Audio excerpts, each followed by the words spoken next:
कि जिन लोगों के हित के लिए बता के सरकार कानून बना रही है, वही लोग उस कानून से संतुष्ट नहीं है।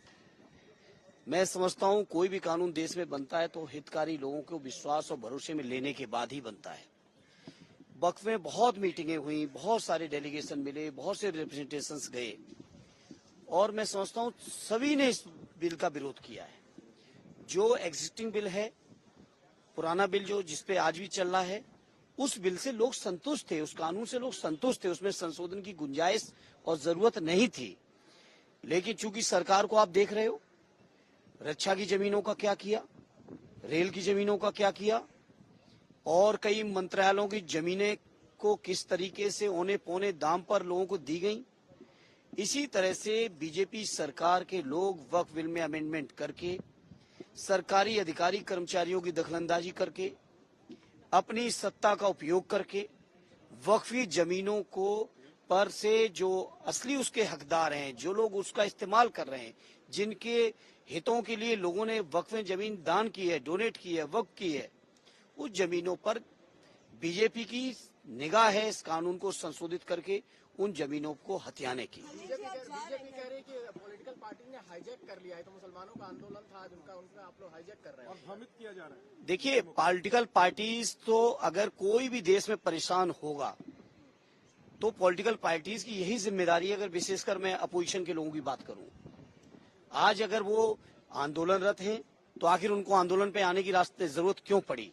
सरकार को इस बात पे विचार करना चाहिए। सरकार केवल अपने मन के तर्क को उठा के सच्चाई को नहीं दबा सकती है। सरकार से मैं पूछना चाहता हूं, आखिर मुस्लिम पर्सनल लॉ बोर्ड और उनके सारे संगठन के लोगों को आंदोलन करने की जरूरत क्यों पड़ी? सरकार इस बात का जवाब दे। आखिर वक्फ जो बिल चल रहा था, उस वक्फ बिल को संशोधित करने की जरूरत क्या थी? उसमें सरकारी अधिकारी कर्मचारियों की दखलंदाजी की आवश्यकता क्या थी? सरकार को इस बात का जवाब देना चाहिए। महाराष्ट्र में औरंगजेब के मजार को तोड़ने की बात की जा रही है और शिवसेना कह रहा है कि ये तालिबानी हिंदू जैसा व्यवहार कर रही है महाराष्ट्र सरकार, क्या लगता है? देखिए, महाराष्ट्र सरकार या पूरे केंद्र के उत्तर प्रदेश की सरकारें क्या कर रही हैं, ये मैं समझता हूं मीडिया के साथियों मुझसे भी बेहतर आप समझ रहे हो।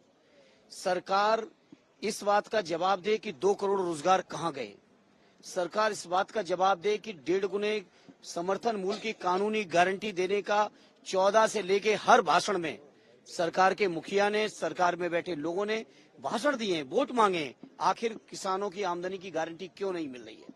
सरकार इस बात का जवाब दे महंगाई क्यों कम नहीं हो रही? सरकार आज इस बात को बताए कि डॉलर के मुकाबले आज रुपया कहां तक गिर चुका है।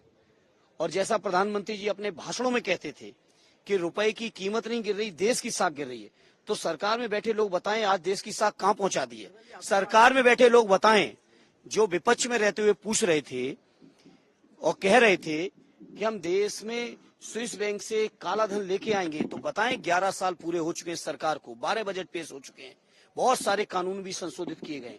आखिर सरकार ने कितना काला धन लेके आई है, इस बात का जवाब दे। सरकार इस बात का जवाब दे कि 20 लाख सबके खाते में पहुंचाने का जो वादा किया था, वो 15 लाख, वो कहां पहुंचे? सरकार से मूल मुद्दों पे अगर आप सवाल करेंगे तो सरकार इधर उधर की बातें करेगी। लेकिन सर, पर्टिकुलर औरंगजेब की कब्र हटनी चाहिए या नहीं हटनी चाहिए, इसको लेकर आप क्या कहेंगे, जो कुछ हिंदुवादी संगठन मांग कर रहे हैं? देखिए, आप लोग भी मीडिया के साथियों, मुझे नहीं पता कि किसी के डायरेक्शन पर केवल यही सवाल होते हैं। देश के चौथे स्तंभ होने के नाते मैंने जब मौका पाया हूं मीडिया के लोगों से अपील किया हूं कि अपनी सच्ची और असली जिम्मेदारी की तरफ आप लोग भी ध्यान दीजिए। सरकार के एजेंडे पर ही परमानेंट कैमरा लगा के सवाल करना आप लोग बंद करिए, नहीं तो जनता की नजरों से आपका भी विश्वास हटेगा। मैं सवाल पूछ रहा हूं, उनका कोई जवाब ही नहीं पूछ रहे आप पूछिए किसानों की आमदनी 1.5 गुनी क्यों नहीं हुई, गारंटी क्यों नहीं मिली? आप पूछिए नौजवान आज परेशान है, क्यों नहीं उनको मिल रहा है? यही देश के रक्षा मंत्री जी ने 2017 के चुनाव में लखनऊ के लक्ष्मण मेला मैदान में संविदा कर्मचारियों की बड़ी रैली की थी। अभी हमने पिछले हफ्ते सदन में इस बात को उठाया कि सरकारी जो संविदा कर्मी है उनको स्थायी किया जाए, उनके मानदेय बढ़ाए जाए। आखिर मूल सवालों पर मेरे पत्रकार मित्रों कब आओगे आप लोग?